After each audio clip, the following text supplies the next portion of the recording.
If there's noise around you, let the silence settle. If there's someone near you, this moment isn't for them. It's for you. What's coming now isn't background content. It demands everything from you. You passed the test. You walked through the fire of betrayal. You endured the silence when you had every reason to explode. You stood firm where anyone else would have crumbled. The world saw you at your limit, and the enemy thought your exhaustion would be your end. They understood nothing. This morning, heaven recalculated the trajectory of your life, and I need to tell you exactly why the phase of survive and fight has just been concluded in the divine court. You didn't get here because of an algorithm. You arrived because you were marked to arrive. This is divine alignment, and what you survived wasn't to break you. It was to prepare you for this exact moment. For too long, you felt a constant hum of expectation, a world that demands you show your strength while judging your quietness as inadequacy. You carry the burden of understanding, of seeing patterns others miss, a mind that never truly rests, replaying conversations at 3 a.m. Your body, wired for perpetual alert, trembles in situations that shouldn't provoke such a reaction. Money seems to slip through your fingers, and critical decisions remain postponed, haunted by the fear of making another mistake. There's a persistent feeling of wearing armor that you can never remove, even in the safety of your own home. And an innocent question from a child or spouse often stings, not because of their intent, but because you lack the easy answers they seek. There is something I will place in your hands before this message concludes, something Solomon recorded for the chosen one, who needs to navigate the subtle sabotage, the silent envy, the paralyzing indecision of the modern world, and it fits in your pocket. It's not a book to study, it's an instrument to bear the weight you carry. I'll return to that. For now, stay with me. You wake up with a tightness in your chest, even on days with no visible threat. You find yourself analyzing every interaction, every word, trying to decode hidden meanings. Your spirit feels constantly on guard, weary from defending against unseen attacks. A quiet dinner, a casual phone call, these simple moments should bring peace, but instead, they often bring anxiety. And about exactly that, about the subtle changes in the air when certain names appear in your call log, about the draining silence of a dinner table where you feel judged, I have already placed an instrument waiting for you in the first pinned comment. If you need to leave before the end, it is there.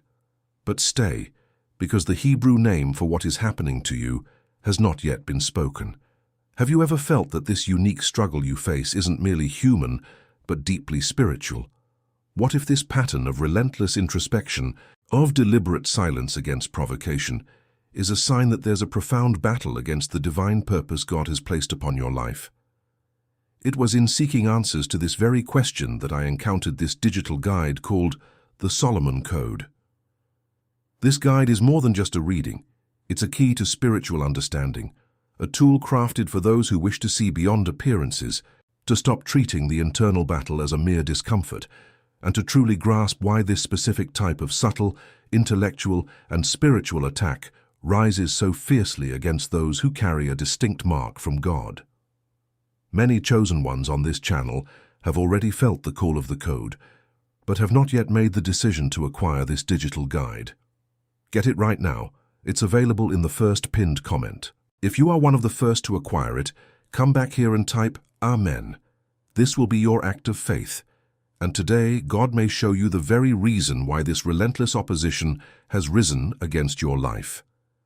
Now, let me illuminate 5 unmistakable signs that confirm you are not merely human, but a chosen one mastering quantum physics, navigating a spiritual landscape with unseen wisdom.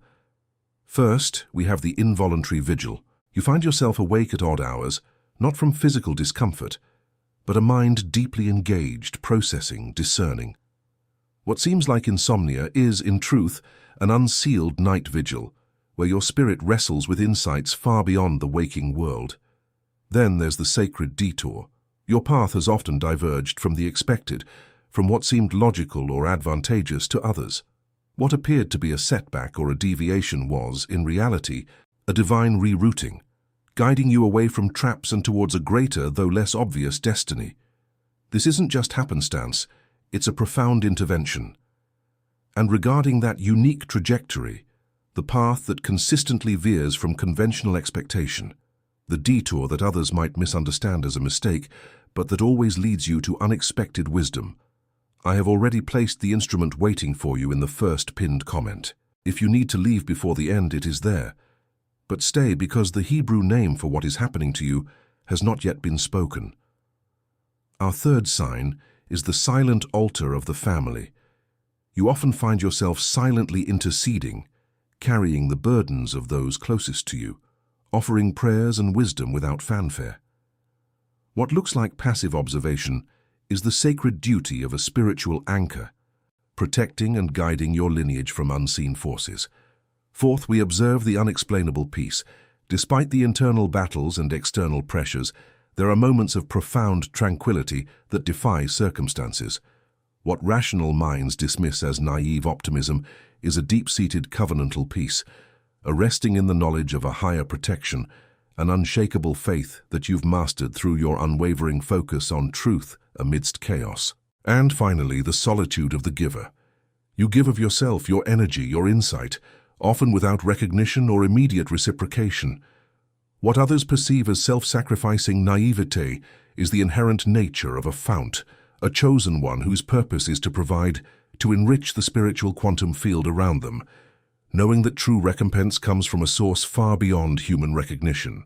For the chosen one who embraces this profound inner work, the path forward requires not just understanding, but a tangible daily practice.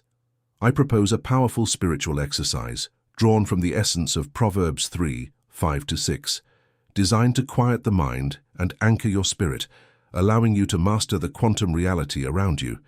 It's called the Protocol of Three Silences. First, the silence of decision. Before every major choice, commit to 5 minutes of absolute mental stillness, not thinking, not planning, but simply emptying the mind and presenting the choice to the divine. Trust in the quiet nudge felt in that pause. Second, the silence of response. When provoked or challenged, instead of immediate reaction, practice a deliberate 10-second silence.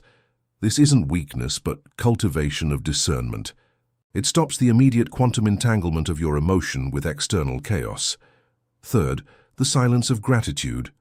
Before sleep, practice 5 minutes of silent, internal gratitude for perceived challenges and victories alike. This recalibrates your spiritual field, closing off any breaches of negativity. This protocol, simple yet profound, doesn't demand more effort. It demands precise spiritual positioning.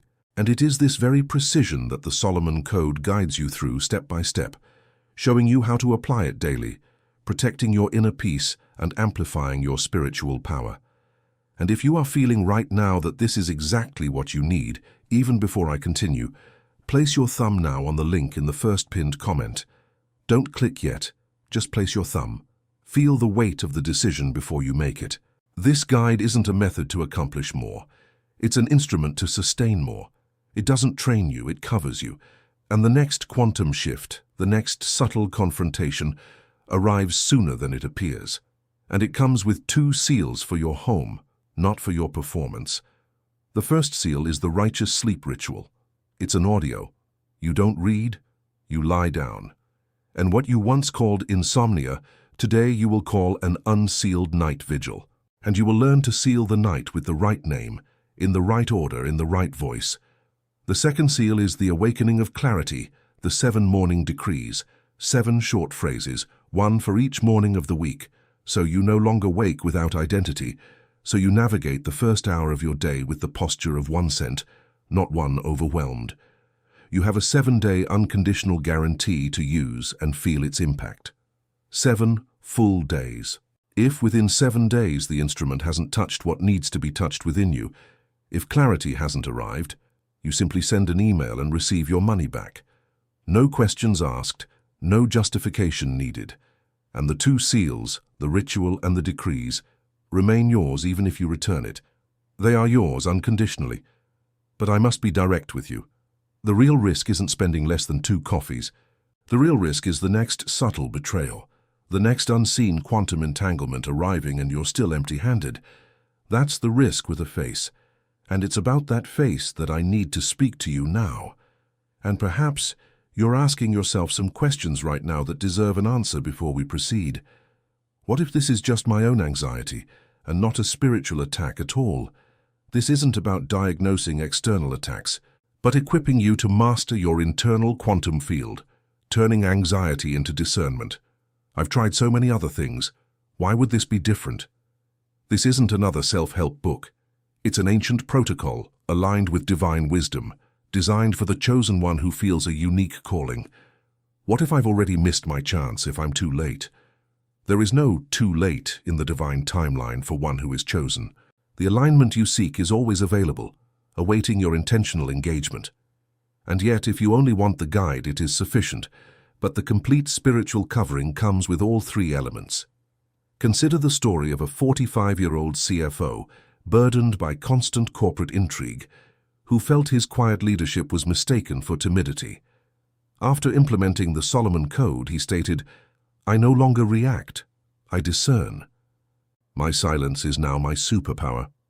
Or the 32-year-old mother, struggling with unseen family dynamics that drained her energy. Using the morning decrees, she found her voice, her words. The constant anxiety left when I started declaring my identity each morning. And then there's the 60-year-old retired pastor who felt adrift after years of guiding others. The righteous sleep ritual reconnected him to his own spiritual rest. He shared, "I finally sleep in peace, knowing my vigil is sealed by the right name." Perhaps 3 hours from now you'll be lying in bed again, your mind racing through overlooked details, remembering you saw this video and still didn't reach out. Perhaps during the next subtle confrontation, you'll feel the familiar dread, wishing you had the discernment to navigate it without internal cost. Perhaps during the next family gathering, you'll once again absorb the unspoken burdens, feeling the familiar energetic drain.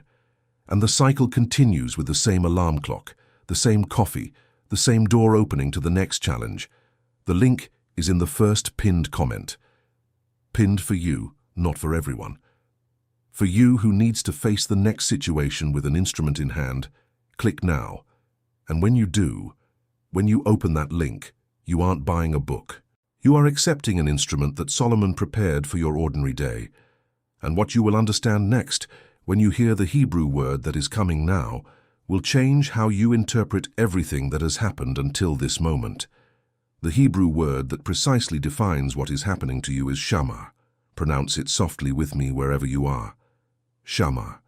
Shamar means to guard, to watch, to keep vigilance. But it's more than just that. It's the active, mindful protection of what is sacred, a posture of intentional presence in the face of spiritual attacks. It's not merely a dictionary translation. It's a word that describes a state, a stance, a calling. And when you hear this word, something within you calms, because it was already happening within you. You just didn't have a name for it. And about this word, it is written in Psalm 4, verse 8. "In peace I will both lie down and sleep. For you alone, O Lord, make me dwell in safety." It is not a promise of the future. It is a declaration of a present state, a mastery achieved through quiet vigilance. Consider Joseph, a chosen one whose dreams ignited envy among his brothers, leading to betrayal and enslavement. His silence in the pit, his quiet determination in Potiphar's house, his steadfastness in prison, were all facets of shamar. He guarded his spirit, his dreams, his identity, even when circumstances raged against him. His instrument wasn't a sword, but an inner fortitude, a constant alignment with divine purpose, even within the dark confines of an Egyptian dungeon.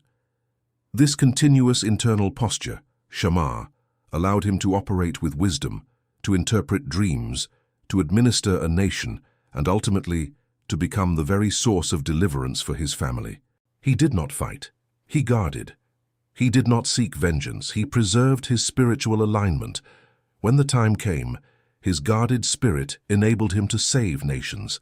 And what Joseph had to improvise in the pit, in prison, in the palace, you can now do with a guide in your hand. The instrument that Solomon recorded is the same that awaits you in the first pinned comment. Let me pause for a full minute and put everything you've just heard into simple words, no poetry, no metaphor, just the facts. Fact 1. There is a spirit of subtle, intellectual, and spiritual attack targeting chosen ones. Fact 2. It operates by creating confusion, draining your energy, and making you doubt your divine alignment. Fact 3. Joseph was the target of this very same attack. Fact 4. Your hesitation, which you call prudence, is exactly what this spirit needs to convince you to give up before the next critical moment. There are 3 types of calling being tested now by the spirit of subtle quantum manipulation. You are one of these 3 types. When I name yours, your spirit will leap in recognition. The first type is the silent sentinel. You are constantly aware, constantly discerning, often without expressing it, protecting unseen boundaries. The adversary tries to exhaust you by overwhelming your senses, pushing you into emotional reactivity. The second type is the quantum weaver. You instinctively connect disparate pieces of information, seeing the larger spiritual patterns, creating coherence where others see chaos. The enemy attempts to sow discord and confusion, making you doubt your own insights. The third type is the master of stillness. Your strength lies in your ability to be quiet, to not react, to allow divine timing to unfold. The adversary baits you with false urgencies, with provocations designed to break your peace and force premature action. And upon your type, heaven has already sealed 3 names. The first name is the keeper of quiet. You are called to hold sacred space, to listen more than you speak, to observe more than you react. Solomon's instrument teaches you to understand the power of your unperturbed presence. The second name is the architect of alignment. You build bridges between the visible and the invisible, bringing divine order into chaotic situations. The code helps you clarify your vision and intentions. The third name is the bearer of sacred wisdom. You embody the ancient truths, bringing a depth of understanding that transcends current trends. The code fortifies you against the superficial, empowering your profound insight. If one of these 3 names resonated most strongly with you, write the number here below in the comments. 1, 2, or 3. This is your first act of taking possession of your true identity. And for each sealed name, the adversary has a specific tactic.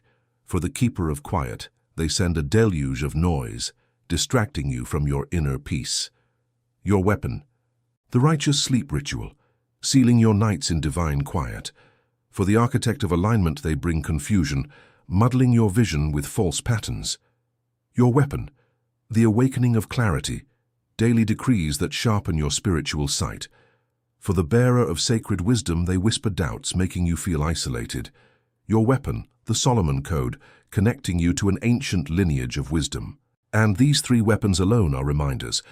With the instrument, they become covering. To recognize the cycle without having the instrument that Solomon left is to receive the diagnosis without the treatment. And furthermore, there are 4 portals beyond these 3 that I cannot open here. Not for lack of time, but for density. Each one needs its own page with the exact counter-weapon. And while I don't deliver these 4 here, the spirit of subtle quantum manipulation knows them all. The guide delivers. But before I release you, there's one last point. The final obstacle isn't the enemy. It's a voice within you that sounds dangerously reasonable. It's the fear of appearing ungrateful. It's the fear that by accepting an instrument, you are telling God that what He has already done wasn't enough. This is false piety. It is pride, disguised as humility. God doesn't give you strength so that you refuse the weapons He Himself forged for your battle. To accept the instrument isn't to doubt strength. It's to honor the general's strategy. Now I want you to close your eyes wherever you are. Place your right hand over your chest and repeat after me softly, if you need to, but let it come from your mouth. Father, I surrender the weariness that has accumulated in these recent months. I release the need to constantly prove my worth, to fight unseen battles alone. I release myself from the fear of appearing ungrateful. This is the subtlest chain. My urgency is my gratitude. And I now receive the 3 names that were sealed upon me, the keeper of quiet, the architect of alignment, the bearer of sacred wisdom. Not for me to boast, but for me to remember, for me to navigate what is to come with them on my lips, in my posture, in my heart. And before the voice that comes now, I need you to hear one thing. The intensity of what you've gone through in recent months is not proof that something is wrong with you. It is proof that you are exactly where you always knew you should be. If this resonates with you now, right below, I receive the turning point. And now the voice of the Father. Listen, my child, my chosen one, I saw you. I saw you cultivating stillness amidst the chaos. I never lost sight of you. I never closed the seat at my table that bears your name. Your name is etched in the palms of my hands. The chair is yours. My pride in your heart, your generous and vigilant heart, has never been withheld from you. And there is a voice speaking within you now, a voice that says, "This isn't for me. This is for someone with greater faith." I need you to hear this from me now. You have permission. You have permission to receive what you haven't earned. You have permission to occupy the chair at the table without having to justify it. You have permission to let die the version of you that needed to suffer to feel worthy. Solomon did not prepare this instrument for those who are already ready. He prepared it for those who are weary. And the weary one, right now, is you. I now extend my hand towards your home and decree a covering of sealing over everything that belongs to you, over your table, for divine provision and peaceful communion. I declare a covering over your children and your spouse, if you have them, that they may walk in clarity and truth. And I decree a covering over your work, over your hands, that every endeavor you touch may prosper according to divine purpose. You are committed. You are commissioned, you are sent. You are committed, you are commissioned, you are sent. You are committed, you are commissioned, you are sent. Before I release you, I want you to walk with me into a room you haven't yet seen with your physical eyes. Don't force it. Just let the image arrive. There is a long table of dark wood. The light comes from above, from a place you cannot identify. There are people seated there. Some you loved and are now gone. Others you have not yet met. The faces seem like family, and there's an empty chair near the head of the table. Your shape is sculpted into it. The wood remembers you. Solomon is at the head, and he nods as if to say, "We were waiting for you." You are not creating this scene. You are remembering it. The chair has always been yours. Only you were missing. Do not say amen yet. Sit with this for a moment. Feel the weight of what has just happened. Now you can say amen. The Solomon Code is waiting for you in the first pinned comment right below, along with the righteous sleep ritual and the 7 morning decrees. For less than 2 coffees, because a master of stillness without covering may falter before the next critical moment, and the adversary counts on the next subtle quantum entanglement. It's not an expense, it's an instrument. And Solomon prepared it for you to navigate what is to come with a firm hand, not an empty one. With a 7-day guarantee, the risk is ours, the hand is yours. Click now, while the decree is still alive in your heart. Not tomorrow, not after your shower. Because those who leave it for later leave it for never, and the adversary already knows that. In the next 3 hours, it will speak within you, not with a loud voice. In sequence, 5 short phrases. You don't really need this, save your money. It's not the right time, you need a clearer sign. This isn't for someone like you. It's for those with stronger faith. If it's from God, it will happen eventually. You don't need to do anything. You're strong enough to figure this out on your own. 5 waves. It tries from 5 angles. In one of them, you might yield. Today, now, before the next subtle internal battle, not later. Today. And Solomon will sustain you. And before you go, think of one specific person. Not many, just one. The person whose name just came to you when I said that. The person who has been quietly faithful, unseen, yet attacked in the same way. Someone who has come home carrying a burden that isn't their own. Someone who needs the same sealing you have just received. Send this video to them. They are waiting for this word to arrive. Perhaps it will be your hand that delivers it. It's not a favor, it's a service, and heaven sees. If you have made it through this video to the end, comment below, "Amen, received." And send this video to that specific person who came to your mind. It is done. What was delivered here has been delivered. You are not the same person you were when you pressed play. You are deeply loved. You were never forgotten. The chair is yours, and so it is sealed. The next quantum shift can wait another 10 seconds.